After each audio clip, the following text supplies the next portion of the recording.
Okay. So we just remind ourselves of the Lamas would say to set our motivation, they say. We'd say, just remind yourself of why you're here. What's your purpose? It's reasonable. You go to a cafe, you've got to say, why am I here? You know? You've got to know why you're there. It makes sense. That's what motivation means. State your purpose. You know? So what's our purpose here? Well, you know, we could say it's whatever. Let's make it an altruistic, let's make it a big fat one, an altruistic one. Of course, you know, if we're taking the Mahayana view, the reason we're sitting here is so we can become a Buddha. That's long term, okay? Long term. But why not aim for that? As His Holiness Dalai Lama often says, always aspire to do what is most beneficial. In other words, make the most beneficial thing your goal. So that's Buddhahood, you know, if we're saying we're Buddhists. And then everything else gets on the way, you know. It's very skillful, it's practical. So think we're here, just listen to these teachings, see if there's any meaning in it. We can use as tools to help us develop our amazing potential so we can be of benefit to others, long term. That's the plan. Okay, so let's look at what we just talked about, this business of Mahamudra, emptiness, meditation, Shinna, blah, blah, blah, in the bigger picture. Where does it all fit? You know? And I think one of the hardest things for us when we jump into a massive system like Tibetan Buddhism, that's what it is. I mean, you can take 1% of it, and you can use that in your life. No one says you can't. But if you've got to get the big picture and jump in the deep end, you know, it's very hard to see where all the pieces connect. It's obvious. Like if you're aiming to realize relativity, aiming to become a physicist or whatever it's called. You know, you hear about, you watch the television, you hear about Einstein, you get so inspired, wow, I'd love to be like him. And then someone says, okay, you better go to school and learn 1 + 1 is 2. You think, what's this got to do with it? You understand? You learn all these other weird things that you can't see immediately any relationship to this delicious thing sounding like relativity. If you want to be a basketball player, you know, the biggest number of balls in the hoop, that's the best. That's the aim. That's the total purpose of basketball. It sounds a bit ridiculous, doesn't it? when you break it down. The biggest number of balls in the hoop, that's the point. That is the point. Oh, I'd love to be like that. Can I get the ball in the hoop? Yeah, go off and do jogging. Well, if you look at jogging, you look at the ball in the hoop, you think, what's the relationship? You can't see it because you haven't got the big picture. This is hugely important here, right? So often to our surprise, Buddhism, you know, as it's studied in the Tibetan monastic university system, which is coming back from the Indian system of Nalanda, which is going back to, you know, what developed over the centuries, is this vast world system. That's what it is. You mightn't think of it this way. That's what it is. The literature is immense. And even before the Buddha, the literature was immense. Because he was an evolution on from, he diverged in his own direction, having internalized all the stuff before him. All these amazing Indians. Of course, as I say, we know nothing about India and Indian philosophy, Indian psychology. Nothing. Zero. We love the Greeks, the Romans, all that business, you know. If we're vaguely European-oriented, we go back to the Greeks. We think they're the fancy people. Isn't it? Look at all our fancy words in English. Half of them are Greek, because we think they're amazing. What do we know about India? Zero. It's kind of important, you know. It's so hidden to us. And then because most of us will only take 1% of Buddhism, that's okay. No one says you can't.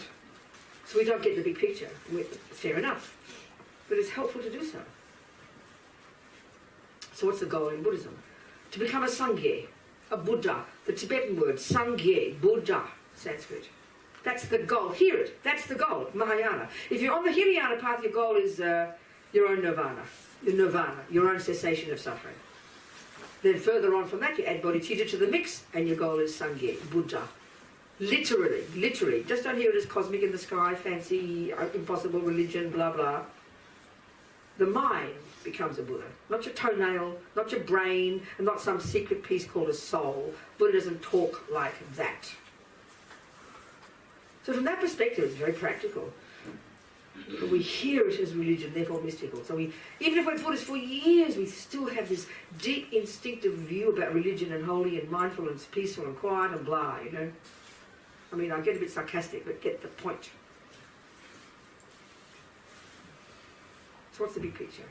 The essence of all of it, from A to Z, the essence of all of it, all the way to Sangye, which is where you graduate. If you put it in terms of the education system, as His Holiness said about the lam rim, this is a Tibetan thing. This packaging that the Tsongkhapa, the 14th century lineage lama of the Gelugpas, which is the lineage that my teachers are part of, therefore whatever the bit I do know is from that system. As we know, there are also the Nyingmapas and the Tsarkapas and the Kagyupas and many other variations, just in Tibet, not to mention variations in India. Then Tsongkhapa, our guy, back in the 14th century, I think he coined the phrase Lam Rim. What he did was take all the Buddhist teachings based on Atisha. Okay, Atisha in the 11th century, this Indian guy, holy guy, always be polite, you know, they're so polite in Tibet. They put 47 honorifics. So to say guy is like too shocking, you know, but get the point. Again, it's okay. They say Atisha, or somebody, I forget. Every time he said the name of his guru, he's on his horse. He'd get off his horse, do 3 prostrations, and then have 47 honorifics, and then say his name. Wow. You get arrested. Every time you're in the car, stop the car in the middle of the freeway, hop out of the car, do 3 prostrations, and say the name of your guru before you have a conversation. Wow, degenerate times. Okay, so,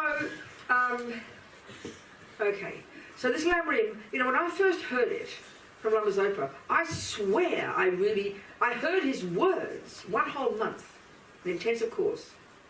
I heard the words, but I swear I had not. I thought, what in the name of God is he talking about? It was this completely arcane, strange, abstract views about this and hell realms and that. I just could not. I was there. I stayed the whole time. I knew, part of me knew. I was like 31 and a half exactly when I heard it. And I knew after 31 and a half years, this is where I wanted to be. But I swear it was a struggle. It was enormous, it was immense. I had no clue.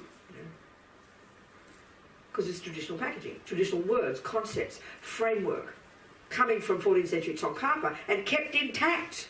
That's why when you hear them properly and correctly according to that, it might as well be in the 14th century. They haven't adjusted it. And I'm saying that's bad. You know, I mean, my mother was a musician, okay, a classical musician.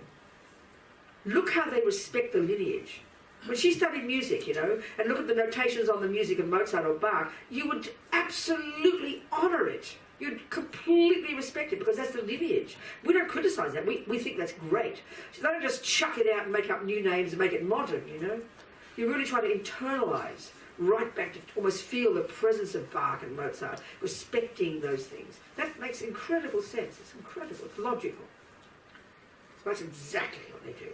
So, okay, this Lam Rim, he based it on the 11th century Atisha, who was Indian, amazing genius, scholar, yogi in the Nalanda tradition, and he spent like a year or something travelling to Indonesia when Vajrayana Buddhism flourished there in what's that island? Next to Java, what's it called? Sumatra. And you go now to Java, you know, to what do you call it, that other big piece of Indonesia, with that big Borobudur. This vast mandala, it's not only a stupa, it's a mandala in kind of stone, you know. Completely Vajrayana, and various places around. It was flourishing in Vajrayana Buddhism, 7th, 8th, whatever centuries, I'm not sure the dates. So he went there to his guru in the, whatever it was, 10th century, 11th century, spent 13 years or something studying with him, getting all the practices and lineage, especially of bodhicitta, especially of the amazing approach to bodhicitta, of, you know, Lojong, the whole most advanced level of the bodhisattva path, amazing. But all these teachings. Then he went to India. Then he was invited by the Tibetan king to come there. Then he spent the last 17 years of his life or whatever in Tibet. So he wrote this little text. And Buddhism had been there by then a few hundred years. It was pervasive. I mean, it was completely taken over the country. Guru Rinpoche, Padmasambhava, this amazing, outrageous yogi, you know, brought it there, 7th century, 8th century. So Buddhism was flourishing. But I think he sort of thought a bit, it was all over the place, you know, so much coherence, so much, you know, a bit of this, a bit of here, a bit of that there, but there was nothing coherent. It was like there was no sort of course that you could take with all the information in one place, which is very reasonable. That's how we learn everything. If you want to learn music, you just don't start playing a trumpet here and a saxophone there and a bit of African music, a bit of Indian, you get completely lost. You get into one system, and very kind musicians before you have put all the information in a nice, orderly way. It's called a course. That's how we learn everything. It's reasonable. Begin at the beginning, you go to the middle, and you graduate. Well, that's what Tsongkhapa did.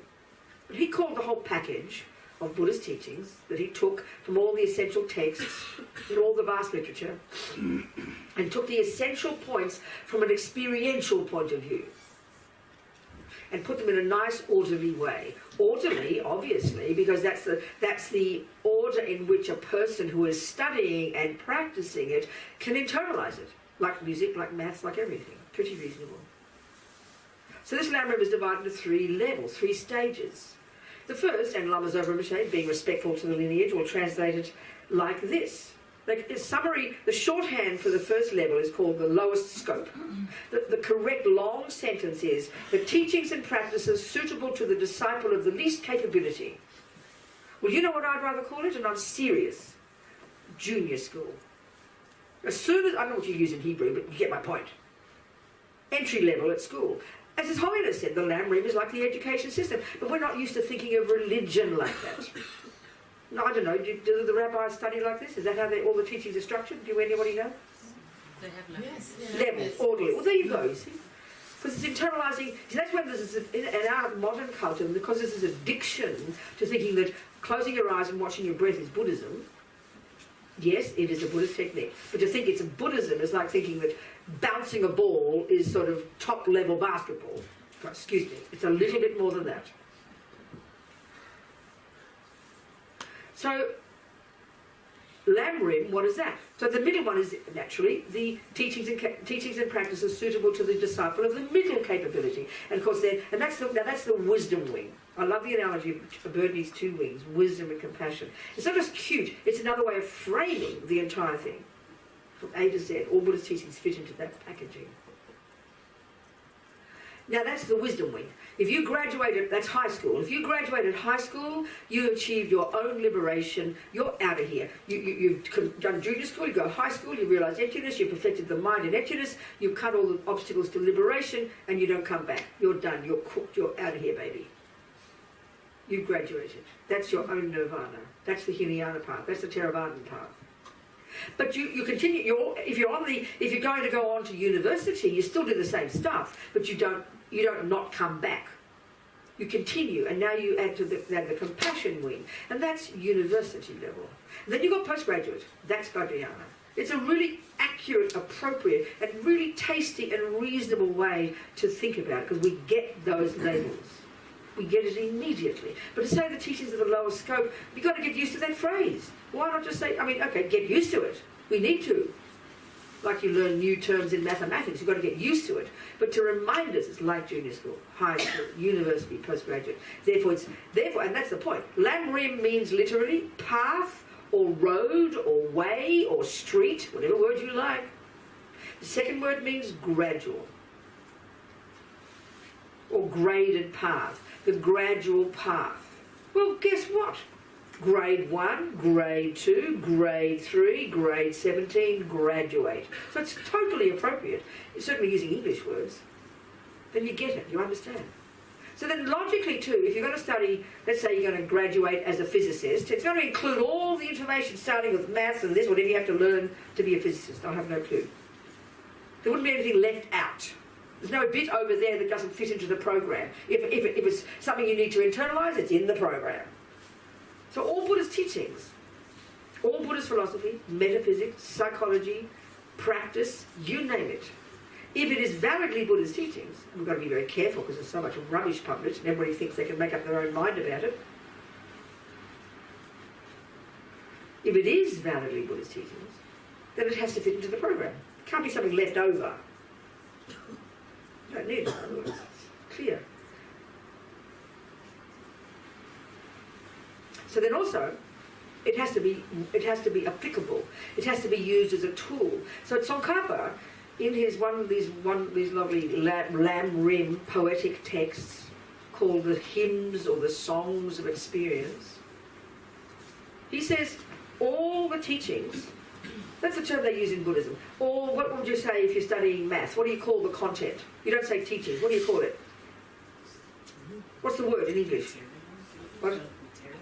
Well, materials. I don't know what we'd say. What's the word? Teachings is a very religious word. You say that in Hebrew? The same. In Hebrew it will be the same. What? In Hebrew it will be the same. So you mean word. rabbis have the word teachings? Yeah, but the word teaching. Yes, teaching. Teaching, the word teaching. Yeah, teaching. So what's the secular word for teaching? You don't use it in the regular, you don't use it at the university. Learning. The syllabus, thank you, or the curriculum, the content of the curriculum. Okay, good. So, Tsongkhapa says, the content of the curriculum of the Lam Rim, okay, is to be taken as sound advice. That's pretty reasonable. What else would you do? Why would you listen to mathematics? Just to be entertained? So what do you do with 1 + 1 is 2? You use it as advice. You have to internalize it. It's kind of obvious. Because, he said, because. So all the contents of the curriculum, all the syllabus, all the information, all the teachings are to be taken as sound advice. Because there is no contradiction, either way, and there is no contradiction between scripture, another word for the content, the content of the syllabus. There's no contradiction between scripture and practice. Well, if you've got a cookbook, that's the contents of the book. All these words in this book, all these recipes are to be practiced. You don't just read a recipe and get entertained. It's sort of, you've got to get your pot and your thing and your stove and you do it. It's sort of obvious, but we don't think that often about philosophy, especially philosophy. The number of people who say, oh, I'm not intellectual, I don't want to hear the philosophy, I want to practice. Now, okay, Mahamudra is that, but we're going to talk we're talking the other approach first. If you're really advanced and have got strong karmic connection with cooking, you probably could go to the kitchen and just intuit a recipe. Do you get my point? That's practice, not philosophy. I don't think many people are that capable. You've got to learn the recipe first. Then you can quickly learn, it's okay. But you start with the words. So there is no contradiction between scripture and... Because there's no contradiction between scripture and practice. In other words, every word in that book, and look at the rigour of cooks in cookbooks. They make that recipe 20 times before they dare put it down as advice. Think this through. This I find incredible. But anyone will have one weekend course, get a bit of a vision and write a book. I mean, it's beyond arrogant. A cook even will make a cake 20 times before they dare write down a recipe and publish it. Are you seeing my point? That's incredible respectful rigour and discipline and correct, otherwise you mislead people. But we don't care in spiritual. I'm allowed to say what I like. I'm allowed to think what I like. We really believe that. It's idiocy. We are allowed to think what we like. You can write a book of stupid recipes. You can, no one's stopping you. But look where it will get you. People will sue you. There's no benefit. No one says you can't do it. You're the boss, you know. But we know we wouldn't. This is the point here. So, all the teachings of Buddha, from this vast body of knowledge over centuries, it can, if it's valid, it can be essentialized, get down to the essence, the essence of it. So the essence of the three scopes, the essence of junior school, high school, university, and then finally becoming a Sangye, is implied by the word Sangye. If we hear it, this tells us the entire job from the very beginning to the end. If we hear it, join the dots. And I've said it before, I said it yesterday, I'll say it again. Sangye, the etymology of that word, the Tibetan word for Buddha, the Sanskrit. Sang implies the total eradication of ego grasping, the root delusion, which is the neurotic sense of me, which gives rise to attachment, which gives rise to aversion, which gives rise to jealousy and all the other dramas. Sang implies the utter, total, forever eradication of these from one's mind. Please just hear the words, The second syllable implies, and that's the wisdom wing. That's when you got liberation. Pretty stunning. But there's more subtle stuff to remove. So so the second syllable implies the compassion wing. The adding on of bodhicitta and all the incredible work that happens then, that removes even subtler imprints to the mind, that enables one to then develop to perfection all the virtue and intelligence and positive qualities in the mind. That's Buddha. Buddha says every mind possessor, that's the word in Tibetan, semchen, for sentient being, the term we use in English. I don't know what you say in Hebrew. What's the word in Hebrew for sentient being? Or semchen. The what? Mind possessor. Mind possessor. In Hebrew. Mind owner, mind possessor. That's really good. Well done. In Hebrew, that's the term you use. Congratulations. That's the incredible meaning of it. Sentient being, what's it tell you, It's mind possessor. That's amazing. That's fantastic. All mind possessors, and Buddha says there are trillions of us, trillions, animals, humans, hell beings, spirits, gods, you name it, necessarily and naturally possesses potential. And this is very much discussion in Mahamudra, the Mahamudra book, teaching.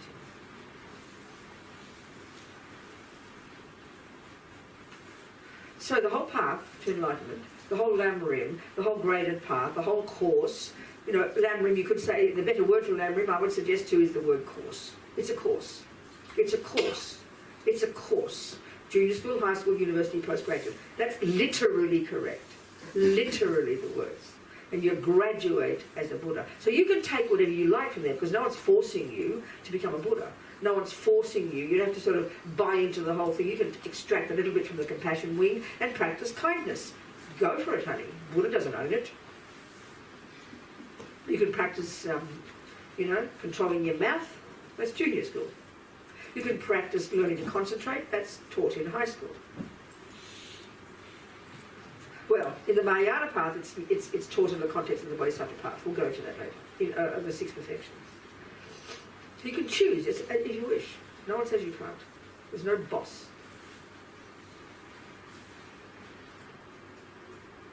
If you want the whole deal, you know, then you do the whole bit. So what's the essence of these three stages of the path to Buddhahood? Well, it's implied. Like I said, the whole job is implied. Hear this point, please. When you sort of read, I mean, if you just take it, you know, get a teaching, let's say, on the four schools of the four when you study Buddhist tenets, there's this presentation over the centuries, right back to India, of all the different presentations of many views, but in particular the view about emptiness, from the different schools of thought in Buddhism over the centuries, even just from India. In Tibet alone, they've developed new schools of thought, many, many, many different variations. I don't know if they've published a text on it, but Buddhist tenets are still traditionally the Indian views. There are four broad categories of Buddhist schools of thought. The first two belong to the wisdom wing. You know, Theravada. No, Theravada is one of the the only remaining 16 or 18, I think, of the schools of thought in the generally known as Hinayana. There's two levels of those, and there's so many different variations, really subtle levels, variations, you know, essentially, mainly in terms of their interpretation of selflessness and emptiness. Then you've got two that are Mahayana, and there's various breakdowns of those. So one studies that when one studies Buddhist philosophy in more depth. And there's incredible sophistication, ideas and debates on it. It's fascinating, utterly fascinating. But it's said to be all Buddhist teachings. All Buddhist teachings. It seems blatant contradictions when you study it. And there's enormous detail. But the essence of it is how to learn to understand it. You know, is to get the wisdom that realizes, get to the wisdom that understands the way things exist. But it could be all narrow, it's all big. But the detail is vast. So the junior school, the essence of junior school, the essence of it, is the practice of morality, called abiding by the laws of karma. The essence of junior school is that. The essence of it. Just that. That's it. That's the essence of the junior school. Refrain from killing, lying, stealing, and then as we get more deep, we'll understand refraining from eating 14 pieces of cake and having, you know, and jumping on different people every day. You learn to control your body and your speech. It's all about behaviour. Beginning to work on the mind, but mainly behaviour. Why? Well, if we look at Sangye, the implication is pretty clear. The Buddha says we can rid the mind of all the rubbish. So the implication is the rubbish must be a problem. Because he says we can get rid of it. So obviously, and that rubbish is in the mind. And that drives our body and speech, doesn't it? We all know the world. What harms people is the body and the speech. It's very simple. So the very first level of behaviour, Buddha's not even getting us to look at our mind yet. That's high school. We're too berserk.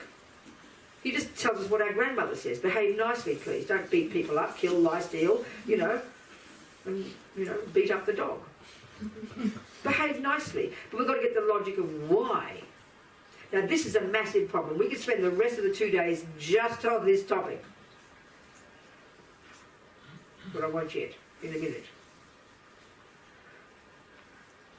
The reason, from the Buddhist point of view, okay, I have to now, the reason, so reasonably, you should say, if you hear the Buddha says don't kill, the first thing is, you should understand the reason.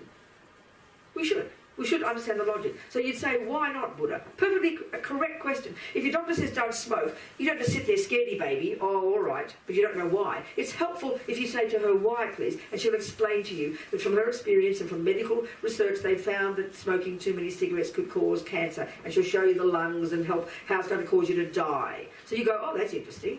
So you'll be energised and inspired, won't you, to control your behaviour and stop putting the fags in your mouth. That's what we say in Australia. The cigarette's a fag.